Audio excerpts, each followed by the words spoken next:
Voilà, à verser dans ce dossier de la présidentielle sénégalaise, les Sénégalais de Guinée voteront dans cette localité. Ils sont 2453 inscrits ici à Conakry. Le vote aura lieu à l'école primaire Boulbiné 2 à Kaloum, où le gouverneur de la ville de Conakry s'est rendu ce matin pour remettre à l'ambassadeur du Sénégal le matériel électoral et lui expliquer le dispositif sécuritaire prévu à cet effet. Et c'est une présidentielle à haut risque que s'apprête à vivre le Sénégal. Plus de 5 millions d'électeurs sont appelés aux urnes ce dimanche. L'opposition dénonce un manque de transparence. Quant au président sortant Abdoulaye Wade, âgé de 86 ans, eh bien, il espère l'emporter dès le premier tour. Reportage. À la veille du scrutin, c'est un peu la foire des pancartes à Dakar. Chacun ici rivalise de slogans pour le dernier meeting du président Wade. Toujours avec la même soif de pouvoir, il se félicite d'avoir tenu bon face à ceux qui contestent sa candidature à un nouveau mandat. Il ne s'agit pas de négocier quoi que ce soit sur le mandat qui me sera délivré par le peuple. Je l'exercerai tel que le peuple me l'a donné jusqu'à son terme, si Dieu me le permet. Un dernier jour de campagne au Sénégal, marqué par les manifestations et les réunions électorales. Dans l'opposition, il y a d'un côté ceux qui jugent que la présidentielle est impossible au vu des récentes violences, et ceux qui pensent qu'elle doit avoir lieu, comme les jeunes d'Y en a marre. Allez voter massivement, ignorer formellement le bulletin d'Abdoulaye Wade, sécuriser leur vote et sécuriser les résultats issus des urnes. Ici, on reste optimiste. Il suffit de regarder vers la Côte d'Ivoire. N'oublions pas qu'à côté, en Côte d'Ivoire, Gbagbo, il a été proclamé, on avait dit que c'était lui le président. Et la lutte a continué jusqu'à ce qu'il parte. Une veille de scrutin marquée par les mises en garde de l'Union européenne. Ces observateurs disent déjà regretter le manque de transparence entourant les cartes d'électeurs. 500 000 doivent encore être distribués. Fini les travaux du comité ad hoc pour la mise en place d'une structure fêtière des organisations de jeunesse. À l'issue de 3 jours d'intenses activités, 25 organisations ont réussi à réviser et amender les textes réglementaires antérieurs pour sortir un document qui sera présenté au gouvernement dans les jours à venir. Reportage, Abdul Karim Kamara. Beaucoup d'eau a coulé sous le pont. Au lieu de FENAGEG, désormais, elle portera le nom de FENOGEG. Entendez, Fédération nationale des organisations de jeunesse de Guinée. Elle, c'est la nouvelle structure fêtière de ces associations de jeunesse. Sous l'appui technique et financier du département en charge de la jeunesse, le comité ad hoc n'a ménagé aucun effort pour réviser les textes antérieurs dans un document qui doit refléter l'image de toute la jeunesse du pays. Ces 3 jours de travaux auront permis aux 25 organisations de jeunesse qui y ont pris part de tirer les leçons des précédents textes.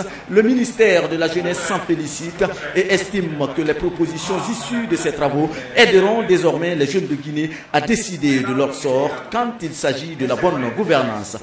Chers jeunes, l'acte que vous venez d'accomplir ici est historique, en ce sens qu'il déclenche un processus qui nous conduira nécessairement vers la pleine et entière participation des jeunes à la prise de décision et à la mise en œuvre des programmes les concernant, programmes s'inscrivant ainsi dans la bonne gouvernance. Les participants affirment avoir abattu un boulot de qualité pour la jeunesse guinéenne. Pour ces associations de jeunesse, il ne s'agit pas de présenter un document. Alors, elles demandent le respect des recommandations qu'elles ont faites. Fort de la nécessité d'être ensemble pour régler nos problèmes au quotidien par de propositions et d'interpellations de tous les acteurs de développement du secteur jeunesse, nous nous félicitons de l'ensemble des travaux abattus ces 3 jours d'échange. Et demandons le respect des recommandations de cet atelier dont la ligne phare est celle du soutien et de l'accompagnement entamé du comité ad hoc dans le processus de mise en place de la structure fêtière nationale de la jeunesse de Guinée. Le ministère de la Jeunesse n'a pas manqué de souligner que le combat n'est pas fini tant que le comité ad hoc n'obtient pas une coordination répondant à tous les critères de la base au sommet.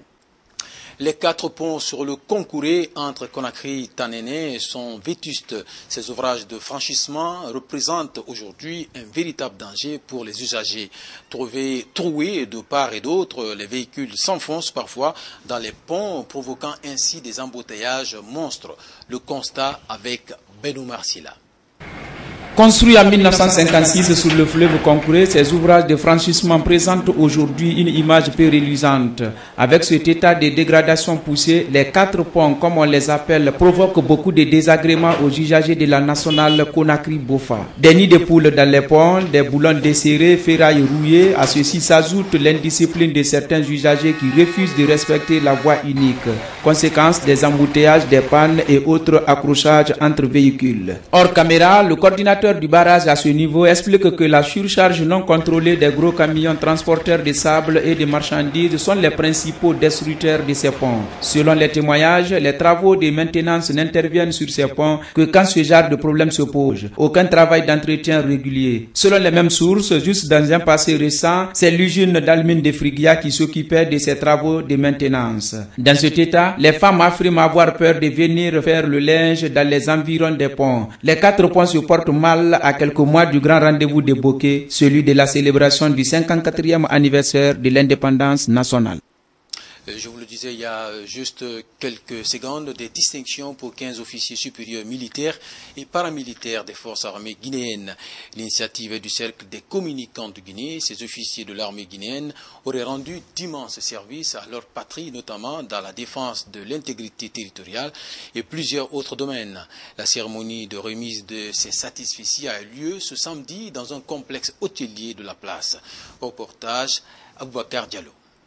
Le Cercle des communicants de Guinée dit s'être appuyé sur un sondage réalisé auprès des personnes ressources et des médias partenaires pour décerner ces distinctions. Ils sont en tout 15 officiers supérieurs, militaires et paramilitaires à avoir été distingués, essentiellement à cause de leur contribution de qualité à la défense de l'intégrité physique du pays, l'instauration de la démocratie, la lutte contre la grande criminalité et le trafic des stupéfiants, sans oublier le combat pour la réconciliation nationale. Ces officiers au service de la défense, de la collecte des fonds et du développement national qui seront décorés ne sont certes pas meilleurs aux autres, mais ils se sont illustrés par les exploits et continuent à marquer leur passage au sein de l'armée guinéenne.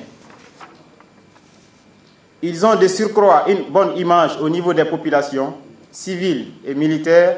Cette distinction est un acte de reconnaissance et d'encouragement à ces officiers militaires. Au-delà de ces 15 heureux récipiendaires, ces distinctions vont à l'ensemble des forces armées guinéennes. D'ailleurs, l'assistance a eu une pensée pieuse pour tous les éléments morts au champ d'honneur. Une minute de silence a été observée à leur mémoire. Recevant sa distinction, le gouverneur de la ville de Conakry a exprimé toute sa gratitude à l'endroit des initiateurs avant de promettre de continuer et d'intensifier ses efforts de lutte contre le grand banditisme et le crime organisé.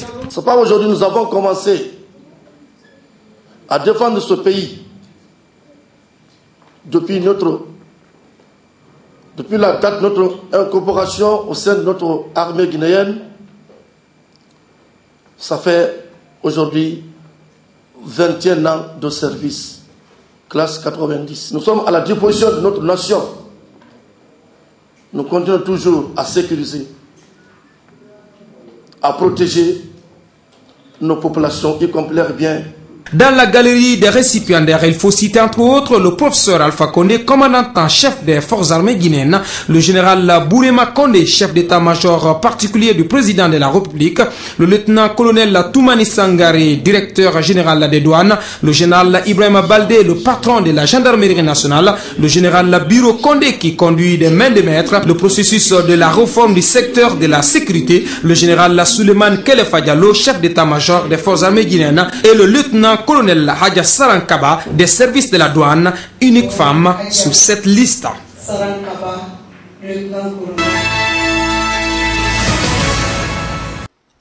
Pas d'intervention militaire étrangère, mais des sanctions renforcées contre la Syrie. C'est ce qui est ressorti de la conférence de Tunis. En attendant, les violences se poursuivent sur le terrain avec des dizaines de morts, à commencer par la ville de Homs dans le centre-ouest du pays. Reportage. 22e jour de pilonnage sur Homs.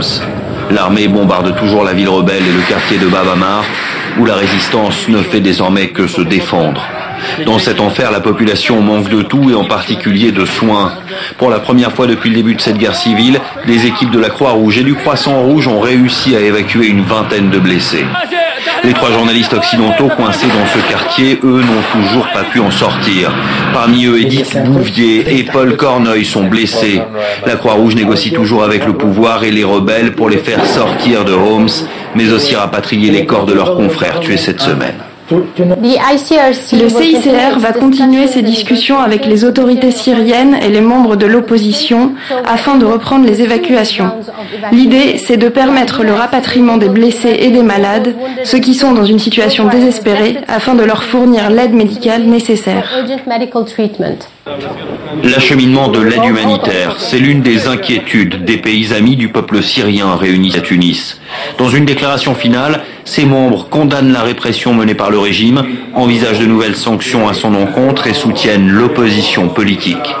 Sur le terrain, l'armée syrienne tient toujours certaines villes, comme Kfar Takarim dans le nord-ouest. Ses membres demandent l'aide de la communauté internationale pour faire face au régime. Quand l'armée régulière entre dans une ville, elle ne respecte rien ni personne. Les soldats tuent des enfants, des civils, ils entrent dans les maisons ou les bombardent. Ils n'ont pas conscience des conséquences de leurs actes et ils détruisent le pays. Des destructions toujours en cours. Si tout semble calme à Kfar Takarim, les violences ont à nouveau fait des victimes dans les villes de Hama, Deir ez-Zor et bien sûr Homs. On ne voit pas ce qui pourrait mettre un terme à la répression. C'est la fin de cette édition d'information. Merci à tous et à toutes de l'avoir suivi. Bonne suite de programme en notre compagnie. Bonsoir chez vous.